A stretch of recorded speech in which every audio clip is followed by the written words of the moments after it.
show y'all how to do this real quick. All right, so if you have a hard starting generator or whatever, don't pay no attention. I'll put a new thing on so it's acting backwards. This is off, and then when you see the face, it's on. Some are different. You can always pull the hose off and check. This is sometimes hard to start if your fuel is really old, so you take a propane thingy, torch or whatever you got, stick it in there, and you'll turn it on a little bit. Oh, this isn't screwed in all the way. I gotta screw it in. Oh no! Screw this in real quick.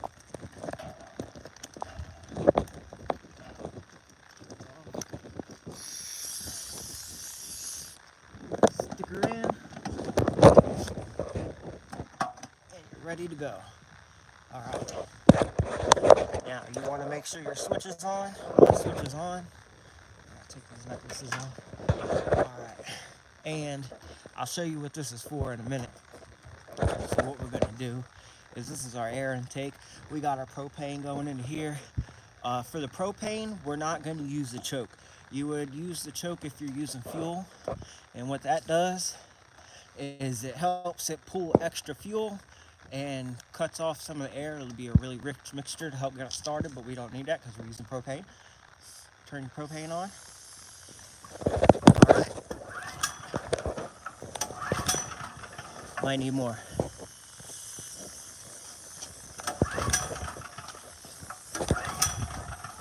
Gonna need more. Might need the choke. I don't know. Let's try the choke. All right. Damn. Might need a little more. Come on, baby. Here, let me.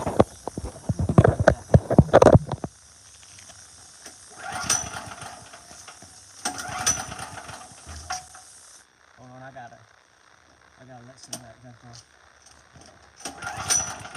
What's wrong, baby? You did so good earlier.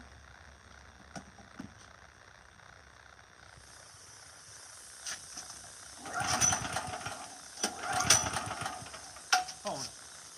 Alright. If it's doing this crap with you and it ain't starting, do this. Pop this stupid ass cover off. Alright. Get rid of it. Get these stupid things out of the way. And jam your nozzle right in there. Turn it on. Watch this. You're gonna love this. Alright.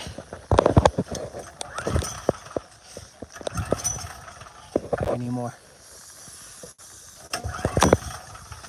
Oh, this is bullshit. It's just because I'm trying to record something. It don't wanna work.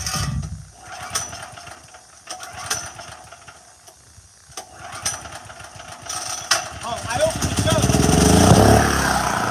There we go.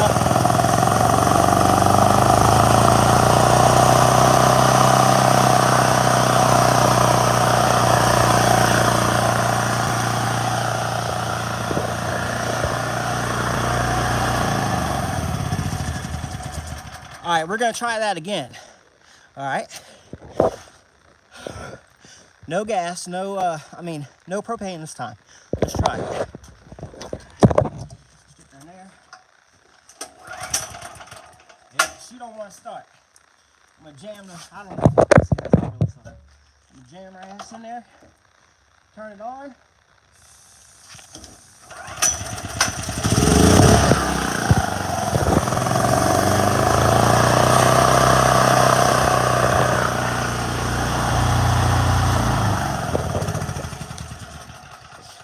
And that's how easy it is. You gotta do it. You can't use the choke because that valve has to be wide open so the propane can get in there. All right, so now I'm gonna teach y'all how to hook this mofo up. So in here, we got this wire. It goes in the garage. This probably isn't legal. And it goes to the panel and into this breaker. This breaker can never be turned on when the power is on, because if you turn it on, you're gonna have 230 volts in this line, and that's an open plug over there that plugs into the generator. So when your power goes out, usually there's a big old breaker right here. It's not a breaker, it's called an isolator. It doesn't trip when the current's too high. It's just a switch. It'll turn all the power off to the whole panel. You're gonna turn that off. You're gonna isolate yourself from the power lines outside.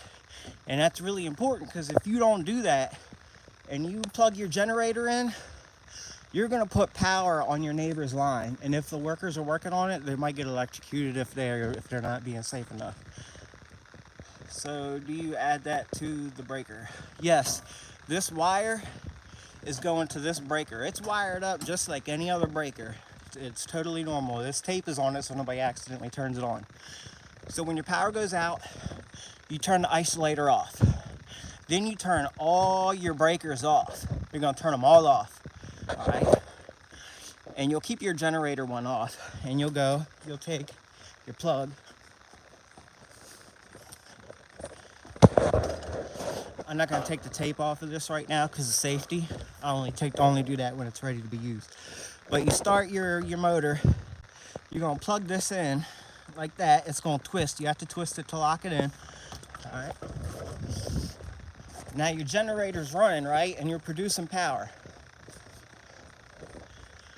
Make sure your isolator is off and you're isolated from the neighbors and stuff. Then you turn your generator on. You turn your generator breaker on. Now you're feeding power into your panel. Then what you're gonna do is you're gonna wanna turn on the breakers that you need. So maybe you don't need hot water, so you keep the hot water off. Maybe you don't need the living room lights, or maybe you don't need the air conditioner. You make sure that's all turned off, but you can keep like your kitchen on so that your fridge is running and stuff, all that good stuff. In this house, this is an apartment, so there's a big wire that runs into the basement of another house, and that's the isolator I have to turn off when the power goes out.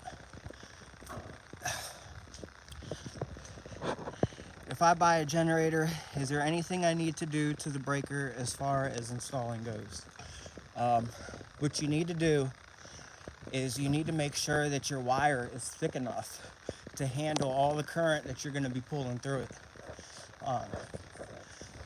You can make your own wire, and you can get your own plug. I'm feeding into a 60 amp breaker. It's the cheapest option, and it's probably all this is rated. You rate your breaker to the wire that you're using. Say like 10 gauge wire can only handle 40 amps, but you know, you can cheat a little bit. You could probably put 50 amps through a 10 gauge wire. It'll get warm, but you know, it'll be all right. But this phone is about to die, and I think I got everything I needed. This isn't my generator. I needed to make sure that I have everything together so I can write instructions on how to do this.